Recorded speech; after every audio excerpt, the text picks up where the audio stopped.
Welcome back to the deep dive. We are positioning ourselves in a very specific and, frankly, a somewhat vertiginous moment in time. It definitely feels that way. It is January 2026. I was just looking at the commodities charts this morning, and gold has, well, it's officially shattered the ceiling. We're hovering around $4,500 an ounce. A staggering number, isn't it? It is, and that number alone really changes the physics of the luxury market, but it's really just the headline for a much deeper structural shift we need to unpack today. It is. If you just rewind a few years to when $2,000 an ounce felt like this huge psychological barrier hitting 4,500, it feels like we've entered a different atmosphere entirely. Different atmosphere, yeah. But you're right. The price of gold is just the symptom. The disease, or maybe the evolution, is this collision between two completely distinct concepts of value. That's the core tension. That's exactly what I want to explore. We have these two worlds just crashing into each other. On one side, you've got the old money heritage, the 140-year-old jewelry houses, the archives, the obsession with provenance. The slow, established generational wealth. Exactly. And on the other side, you have this aggressive, volatile, digital-first wealth, a kind of wealth that has matured significantly by 2026, I should say, but it's still sort of viewed as the barbarian at the gate. It's the difference between wealth measured in centuries and wealth measured in block times. I mean, it's a completely different clock. And what's so fascinating now is that these aren't parallel lines anymore. They're actively intersecting. Right. So we're asking a really fundamental question today. In a world where Gen Z is like simulating old money aesthetics on social media as a kind of survival mechanism. While at the same time, crypto billionaires are buying up physical residency in Monaco to try and wash their reputations. What does prestige actually look like? What does luxury even mean anymore? It's a moving target. We're calling this the bifurcation of demand. I know it sounds like dry economics, but based on the JCK reports and the market analysis we've pulled, it's actually a cultural phenomenon. It is. It's a huge cultural story. So today, we're going to look at the hollowed-out middle class, the strange inversion where platinum is suddenly cheaper than gold, and then this tale of two cities, Dubai versus Monaco, as the battlegrounds for all this new wealth. And we absolutely have to talk about Bill Ghauri's Aterma strategy. It is the perfect case study of a heritage brand trying to straddle these two timelines, using 2,400 hours of physical craftsmanship to create an object, while simultaneously building a metaphysical Rome in the metaverse. It's a paradox. So let's start with the money, though. Yeah. The economic backdrop of 2026 is, well, it's weird. I was reading through the jewelry industry analysis from JCK, and this term barbell economy just kept coming up. It's the only way to describe it. The middle of the market is just evaporated. Evaporated is exactly the right word. If you look at the data, the luxury market used to rely so heavily on this broad, aspirational middle class, the people who would, save up for a nice engagement ring or a graduation gift. That special occasion purchase. Yes, exactly. That demographic has just been hammered by years of inflation and wage stagnation. Their discretionary budget is flat, or in many cases, it's actually down. So the mid-tier independent jeweler, the person in the mall selling pieces from, say, $1,000 to $3,000, they are in a real crisis. While the ends of this barbell are just getting heavier and heavier, the very low end, we're talking brands like Pandora, Kendra Scott, Swarovski, they are posting record numbers. Right, because they're picking up that squeezed middle consumer who still wants to buy something. They want the feeling of a treat, the nice packaging, but they can't justify the four-figure price tag anymore, so they trade down. And the high end. The high end is stratospheric. I mean, completely disconnected from the reality the rest of us are living in. This is the wealth effect in full force. If you owned assets entering 2026 stocks, real estate, and especially gold, your net worth has absolutely ballooned. So the demand at the very top is not just robust, it's ferocious. But, and this is a critical point, it's also becoming incredibly specific. This isn't the post-pandemic boom where it felt like everyone bought everything just for the sake of it. This is a very concentrated spending spree by the ultra-wealthy, and they know exactly what they want. Which brings us to the great wealth transfer. We've been hearing about this for a decade, maybe more. Baby boomers passing trillions of dollars down to millennials and Gen Z. But the reality playing out now, in 2026, is that this transfer isn't fixing inequality at all. If anything, it's cementing it. It's a total paradox. The transfer is happening, yes, but it's so highly concentrated. It's not lifting the middle class as a whole. It's solidifying the upper crust. If you are in the haves, you are inheriting substantial assets portfolios, property, art. And if you aren't, You're just watching that gap widen even further. Exactly.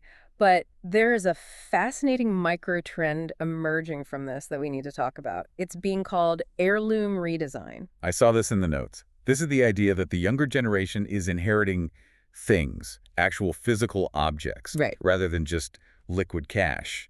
And they're treating those things as raw materials. That's the perfect way to put it. Imagine you inherit your grandmother's brooch. It's heavy, it's dated, it's probably not your style. Frankly, you wouldn't be caught dead wearing it. Right. It sits in a drawer. But wait, at $4,500 an ounce, the gold content alone in that brooch is a windfall. So what we're seeing is that people aren't just selling these pieces for scrap as much as they are walking into high-end jewelers and saying, melt this down, take these stones, make me something I can actually wear. So it's like found money. It becomes a budget for a new custom piece. It's a liquidity event disguised as a design project. It fuels the very high end of the market because the consumer feels like they're not spending real money. They're spending their inheritance, but in a creative, personalized way. Speaking of design projects, let's go back to that gold price for a second. Huh. $4,500 an ounce.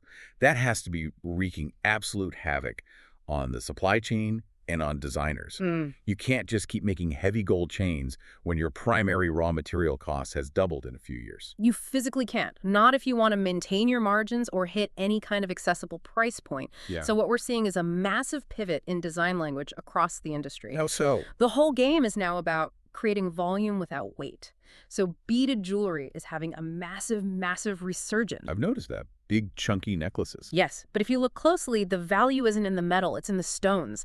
Yeah. If you use large, colorful gemstones, beads of turquoise, lapis, high-end agate, you get this big, bold, glamorous look, but the gold is just the connector. It's the clasp, the little spacers, it's efficiency disguised as glamour. And the most ironic twist in the material section of the reports, for me, has to be platinum. The great inversion. It really is. Yeah. For my entire life, platinum was the credit card above gold. It was the premium metal, the upgrade for the wedding band. It was always marketed that way. Rarity, purity, durability. But now, because gold has spiked so aggressively as a safe haven asset, and platinum has more industrial dependency, which has kept its price more stable, platinum is now comparatively cheap. It's astonishing. Platinum hasn't followed gold's parabolic arc at all. So you have these high-end designers explicitly switching to platinum, not just for its durability, which was always the selling point, but because it's now the value proposition. So they can create a substantial piece, something with heft, and hit a price point that gold simply can't touch anymore. Precisely. It feels completely counterintuitive, but the economics are dictating the aesthetic, and that's happening across the board. We're also seeing high-end experimentation with what used to be considered non-precious materials. Like ceramics. Ceramics, titanium, carbon fiber. You know, a brand like Taffin has been doing this for years, but now it's becoming mainstream luxury. It's almost a status flex to say, I don't need the intrinsic value of gold to prove this piece is expensive. The craftsmanship on this ceramic, the innovation, that is the value. And what about color? The industry reports say 2026 is the year of seeing red. It is, but again, you have to look at the economics behind it. A top-quality pigeon blood ruby is astronomically expensive. It's an asset class in itself. Out of reach for almost everyone. Right. So the market is shifting demand to other beautiful red stones. We're seeing a huge surge in popularity for red tourmalines, which are also called rubellite, red spinels, even carnelians. These are gorgeous stones, but their newfound fame is directly correlated to the fact that the primary stone, the ruby, is now reserved for a tiny fraction of the 1%. It's substitution on a grand scale. So the high-end consumer is navigating this landscape of scarcity and substitution. But there's another group navigating scarcity in a totally different way. I want to talk about the old money illusion. I'm absolutely fascinated by this sociological shift happening with Gen Z. This is one of the most interesting cultural signals of 2026, I think. You look at TikTok or whatever platform is dominant this week, and you see 20-somethings who are, objectively facing a housing crisis, a gig economy, immense economic instability. The future feels very precarious for them. Exactly. And how are they dressing? They are wearing vintage Ralph Lauren, cream cable knit sweaters tied perfectly over their shoulders, Loro Piana loafers, or at least convincing dupes. It's the quiet luxury aesthetic, but it's been dialed up to 11. It's become a uniform. It is, but we have to ask why. This isn't just a fashion trend like any other. It is a simulation of stability. Say more about that. A simulation. When the world around you feels chaotic and you can't afford the actual signifiers of stability, like a mortgage or a pension, you adopt the uniform of the class that has historically been safe from all that chaos. It's performative class. They are signaling, I am safe, I am established, I have taste, even if their bank account says the complete opposite. It's a form of psychological armor. It's armor against the volatility of modern life, a facade of refinement over the chaos of contemporary adulthood. But at the end of the day, you can't fake the real thing. And that's where the brands themselves come in. Bulgari's 140th anniversary, the whole Eterna collection. It feels like a direct response to this. It's like they're saying, that's a cute filter you have there, but here's what 140 years of history actually looks and feels like. The Eterna strategy is just brilliant because it leverages the one thing the digital world cannot hack: time. The flagship piece, that Eterna Serpenti necklace, is breathtaking. It features a 200-carat rough diamond that was meticulously cut into 7 perfect drops. 200 carats? It's hard to even wrap your head around that. It is. But the statistic that truly blew me away wasn't the carats. It was the hours. 2,400 hours of labor. Let's just put that in context for a second. That is a single master artisan working a 40-hour week for 60 weeks straight.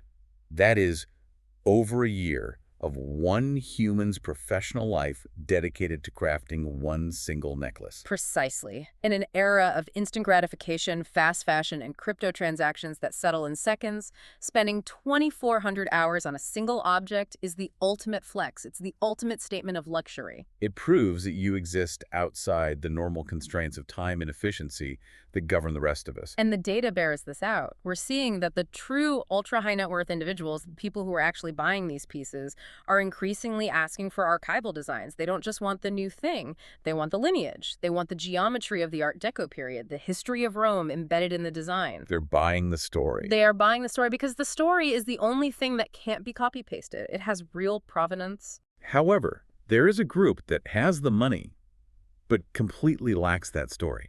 The new money. The crypto wealth. By 2026, I mean, crypto isn't a fringe experiment anymore. It's a massive established asset class. Absolutely. And the research we look at, specifically that ours fifth paper on the metaverse, it talks about the spillover effect. Yes. The wealth effect in crypto is undeniable now. For a long time, there was this theory that crypto wealth was a closed loop. You know, you make money in Ether, you use it to buy an NFT, you trade it for another token, you keep it all on chain. It stays in the digital world. Right, but that loop has decisively broken. The data is clear. When we see major spikes in Bitcoin or other major altcoins, we see an almost immediate and direct correlation in real-world luxury asset prices. We're talking real estate, watches, art. These people are cashing out. They're taking their paper gains, and they are desperately looking for hard assets. They want a home for their money, physical home. But finding that physical home is turning into a tale of two very different cities. On one hand, you have Dubai, and on the other, you have Monaco. The contrast between how these two jurisdictions treat this new crypto wealth is, well, it's stark. It's the difference between a warm embrace and a cold, bolted door. Dubai has very deliberately positioned itself as the crypto playground. They looked at this massive wave of new wealth and said, we don't care where it came from, just bring it here, we'll figure it out. The anecdotal evidence from the real estate market there is just wild. The Slippers guy story from that OpenSea article is my favorite. It's become iconic in those circles. Tell us that one. So you have a young guy, probably in his early 20s, who walks into a luxury real estate sales office on Palm Jumeirah. He's wearing, like, pajamas and slippers. He looks completely out of place. In any other era, security is quietly escorting him out. Immediately. But in 2026, Dubai, the sales agent, to their credit, engages him. The guy points to the model of the most expensive penthouse, pulls out his phone, and says, I'll take it. He then tries to transfer 500 Bitcoin on the spot to buy it outright. And the system actually broke, right? Yes. The developer's crypto payment gateway crashed because it had never been programmed to process a single transaction of that magnitude on-chain. They had to manually override their own compliance software to accept the money. But, and this is the key, they did accept the money. That's the whole point of the story. What's it? They found a way. They found a way. In Dubai, developers are openly advertising that they accept Dogecoin for down payments. They have bilingual guides in their offices in Chinese and English, specifically to cater to crypto whales. They are rolling out the red carpet. And they are building infrastructure for them. I was reading about the Web3 co-living spaces. Oh, yeah. That was a Shanghai-based crypto team that bought an entire building on the Palm. They're calling the different units things like the Bitcoin suite and the Ether room. It sounds a bit like a gimmick, but it's a physical manifestation of a digital community. Like a dorm room for crypto millionaires. That's basically it. They want to be around their own kind, people who speak the same language. It's a lifestyle hub, and it's all underpinned by things like the Golden Visa, a 10-year residency with zero income tax. Dubai is a regulatory sandbox and a luxury playground, all in one. Okay, so compare that open come on in vibe to Monaco. If Dubai is the dorm room, Monaco is the fortress. Monaco is the old world desperately trying to keep the gates closed. The Reddit threads and private forums from people trying to get residency there are just filled with despair and frustration. You cannot just walk into a Monaco bank with a crypto wallet holding 500 Bitcoin. You will be rejected immediately. Politely, but firmly. Why is it so difficult? Is it just old-fashioned snobbery, or is there something more structural going on? It's structural terror. That's the only way to describe it. Monaco was put on the FATF GRI list back in 2024, the Financial Action Task Force. The global financial watchdog. Exactly. And being on that list means the world's financial regulators are breathing down their necks about money laundering and terror financing. So the private banks in Monaco are absolutely terrified. If they accept a new client with $1 billion of questionably sourced crypto funds and something goes wrong, they risk losing their entire banking license. It's an existential threat. So how does a crypto billionaire actually get in? Because we know some of them are there. They have to go through an incredibly arduous and expensive process of constructing a compliance narrative. You can't just show them the money. You need to hire a specialized introducer who is basically a financial biographer or a forensic accountant. What do they do? Their job is to trace your wallet history back years, transaction by transaction, to prove that you mined that Bitcoin on your laptop in 2018, or you bought that Ether on a regulated exchange like Coinbase in 2020. They have to sanitize the money. They create a huge dossier that they can present to the bank that says, look, this isn't illicit money, this is just new tech money. And I imagine that privilege costs extra. Significantly extra. For a standard high net worth individual with, say, a stock portfolio, a residency deposit in Monaco might be 500,000 euros. For a client whose wealth originates in crypto, the banks are asking for 2 to 5 million euros as a deposit. Wow. It's a risk premium. It's the bank saying, if we are going to take this enormous compliance chance on you, you need to make it very, very worth our while. So why do it? It sounds humiliating. Why suffer through that process and the extra cost when Dubai will treat you like a king? Legitimacy. It's the one thing you can't buy on the blockchain. Dubai gives you luxury, it gives you a great lifestyle, low taxes, but Monaco gives you EU-grade credibility. If you manage to get into Monaco, it means the old world establishment has vetted you, they have accepted you, it washes your reputation clean. It's the ultimate laundry service for your social standing. This brings us right to the convergence. We've set up these two opposing worlds. The old world of Bulgaria and Monaco and the new world of crypto and Dubai. But they aren't staying in their lanes. And our research really highlights how these worlds are now merging, or at least attempting to. Bulgaria isn't just sitting in Rome polishing silver anymore. They are actively entering the metaverse. This is the critical survival strategy for these heritage brands. They know their future customer is that guy in the slippers. They may not like it, but they can't ignore it. So, Bulgari launched a high jewelry NFT capsule collection. They're building a metaphysical Rome on platforms like the Sandbox and Zepeto. But the most interesting and I think most telling artifact is the Octo Finissimo Ultra. The watch, yes. On its own, it's the world's thinnest mechanical watch. It is an absolute marvel of physical, traditional engineering, barely thicker than a credit card. A masterpiece of horology. Right. But engraved on the ratchet wheel, a core part of the mechanical movement, is a QR code. Which feels so jarring, doesn't it? You have this centuries-old mechanical technology, this beautiful, tiny machine, and then you stamp a QR code on it like it's a menu in a cafe. To a purist, to a traditional watch collector, it's sacrilege. It's a violation. But to the market, it's absolute brilliance. That QR code links to an exclusive NFT artwork that authenticates the watch on the blockchain. It transforms the watch from a standalone physical object into a key that unlocks a global ecosystem. It bridges the gap. It perfectly bridges the gap. It tells the new money buyer, we respect and honor the mechanics of the past, but we also speak the language of digital scarcity and provenance that you understand. And this speaks to a much bigger shift in psychology, doesn't it? The asset class mentality. We're seeing a complete blurring of the lines between collecting something for its beauty and investing in it for its return. The lines are completely blurred now. The crypto mindset, which views absolutely everything as a tradable token with a fluctuating price, has infected the luxury market. People aren't just buying Rolexes or Pateks to wear them and pass them down. They are buying them because they can track the secondary market value on a daily, even hourly basis. It's just another line in their portfolio. The volatility of the luxury watch market now mirrors the volatility of Ethereum. And the brands are leaning into it because it drives demand and hype. That Arsith paper made a comparison that was, frankly, terrifying. Yeah. It compared the speculation in virtual land to the 1920s Florida land boom. It's a very apt comparison. In the 1920s, people in New York were buying plots of swampland in Florida, sight unseen, based on a brochure because they believed the price would go up forever. Today, we see a direct correlation between MENA, the cryptocurrency of the Decentraland metaverse, and the price of a parcel of virtual land. People are paying hundreds of thousands of real dollars for pixels. For the same reason. Yep. Pure It's speculation. the exact same reason. The belief that someone else will come along and pay more for it later. It's the same human psychology, just with a new digital wrapper. So if we look at the nouveau riche of 2026, the definition has fundamentally changed. It used to be a simple, almost snobbish distinction about vulgarity versus taste, right? Loud versus quiet. Yes, old tropes. Now it feels like the defining tension is about speed versus time.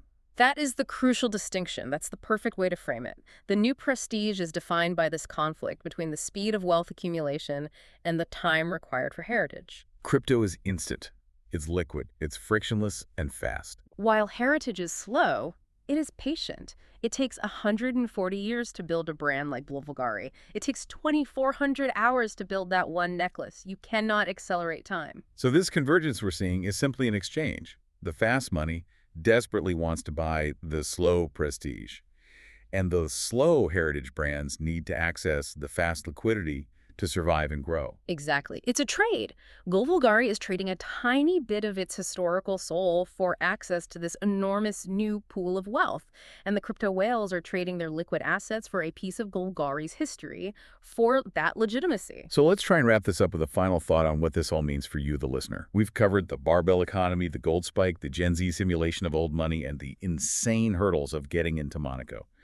If you take a step back from all of it, are we witnessing the end of old money as a concept, or is it just getting a new operating system? That's a great question. I don't think old money as an ideal is ending at all. I think it's being forked, to use a crypto term. It's splitting into different versions. In the past, prestige was singular. It was about who your parents were and how old your family estate was. A very linear, inherited definition. Very. But in 2026, prestige is a hybrid. It's about being fluent in both worlds. The ultimate status symbol isn't just the Bulgari heritage necklace anymore. It is that heritage necklace, which is linked to its own immutable NFT, which was paid for with the proceeds of a decentralized finance smart contract, and is now being worn in a Monaco penthouse that required a team of forensic accountants to secure. So it's the ability to navigate both of those worlds seamlessly. Precisely. The new elite, the people with the real power and influence, are the ones who are bilingual. They are fluent in the language of history and in the code of the future. They can read a balance sheet and a block explorer with equal skill. That is a very powerful place to leave it. In 2026, is prestige defined by the history you inherit or the liquidity you can prove on the blockchain? It seems the answer is both. It seems so. Whether you are holding gold bars, Bitcoin, or just holding on to your vintage Ralph Lauren sweater and hoping for the best, the definition of value is shifting right under our feet. Thanks for taking this deep dive with us. Always a pleasure to explore the shift. We'll catch you on the next one.